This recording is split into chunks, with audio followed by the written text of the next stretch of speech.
Bonjour les amis et bienvenue sur ma chaîne. L'équilibre de la terreur fait régner la paix. Donc, il n'y a qu'une révolution populaire qui pourra mettre un terme à la dictature de Paul Biya au Cameroun. Mais en attendant, qu'est-ce qu'on fait? On est obligé de commenter l'actualité. Donc, pas de miracle les amis, le deal ou bien les négociations entre le professeur Maurice Kamto, Ateki et Ben Modo, le deal n'a pas marché. Donc les négociations ont été arrêtées. Donc vous avez tous vu le communiqué du professeur Maurice Kamto ce matin qui disait qu'il aurait aimé avoir une candidature unique pour que ce soit plus facile pour le peuple camerounais. Mais à défaut d'avoir une candidature unique, il appelait Bello Bouba et Tiroma à s'unir. Donc quand j'ai vu ce message, j'ai directement compris que les négociations avec Ben Modo n'ont probablement pas abouti.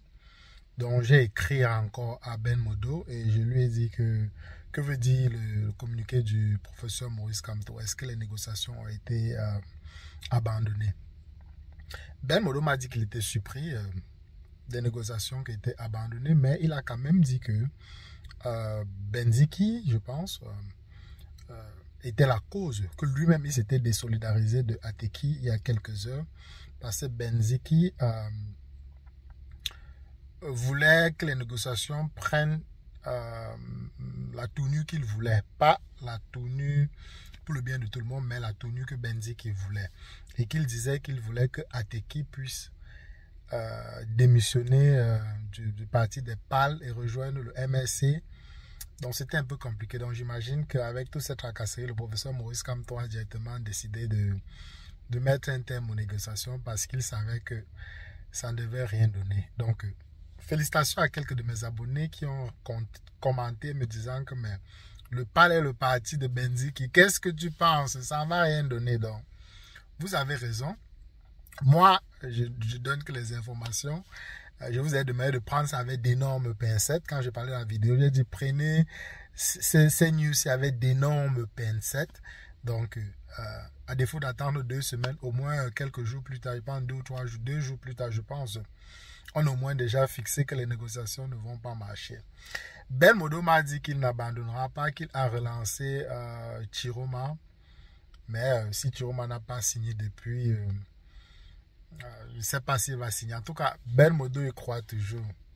Moi, je n'ai jamais cru. Je me suis juste un peu amusé, entertain, comme les Anglais disent. Je me suis juste un peu amusé pour essayer de regarder ce qui se passait. Mais on n'est pas dupe. Il faudra vraiment une révolution pour faire partie de ces gens-là. Tant qu'il n'y a pas de révolution au Cameroun, ils ne vont pas partir. Mais en attendant, on fait comment? On est obligé de participer au simulacre des élections, puisqu'on sait que ça ne va même pas donner. En passant par là, à cause de cette sortie du professeur Maurice Kamto, le professeur Niamsi lui est ressorti de ses trous.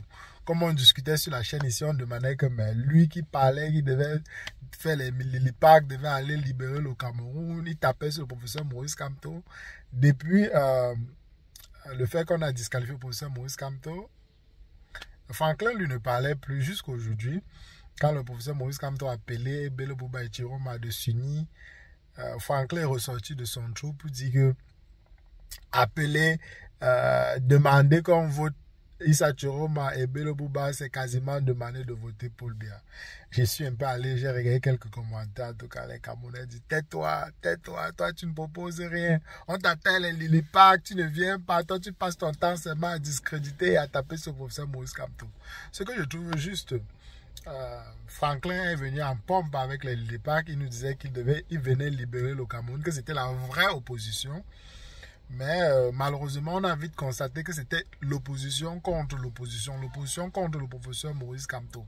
C'était ça leur but, puisque dès qu'on élimine le professeur Maurice Kamto, ils se sont calmés.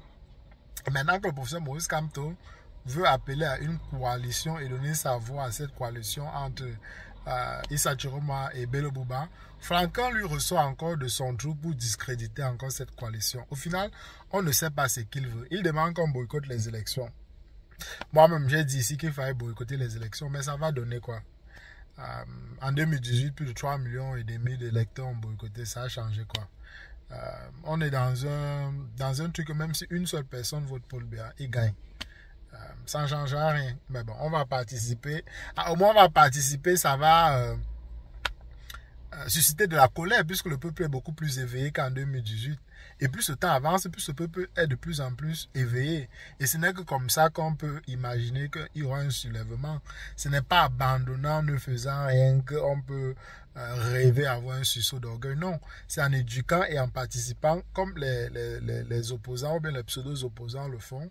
On voit, on prouve comment il y a la fraude, on prouve comment les institutions ne fonctionnent pas, on prouve comment ce n'est pas un état de droit. Il n'y a que comme ça qu'on peut espérer avoir les gens se fâcher et qu'ils n'en peuvent plus et descendent dans la rue. Ce n'est que comme ça. Donc, boycotter les élections, ne pas faire partie, ainsi de suite. Bon, on comprend qu'il y a la colère, de l'amertume. Moi-même, j'ai fait ça ici.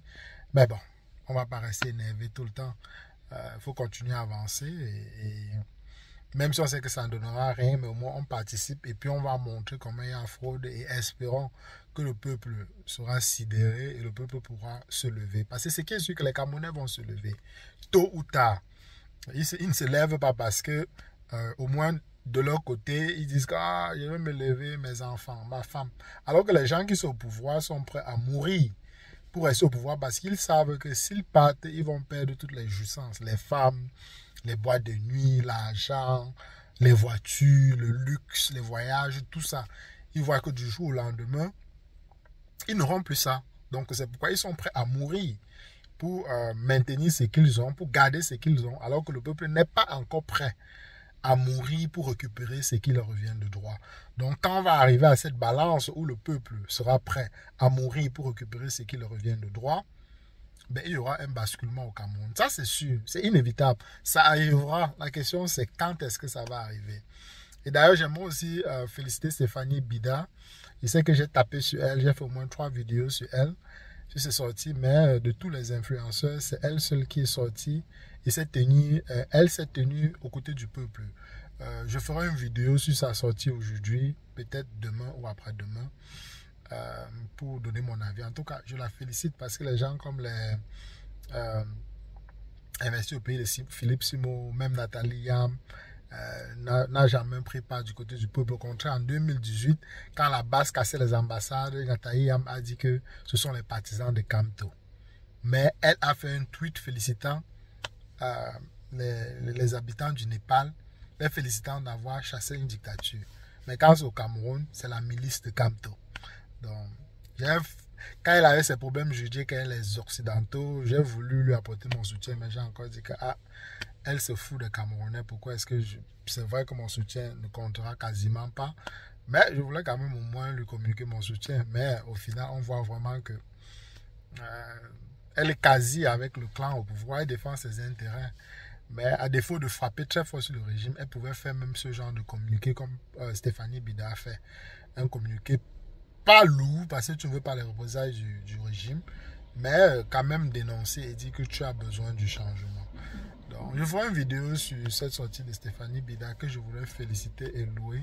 C'est une bonne chose. Elle a plus de 600 000 abonnés, près d'1 million dans toutes ces plateformes réunies.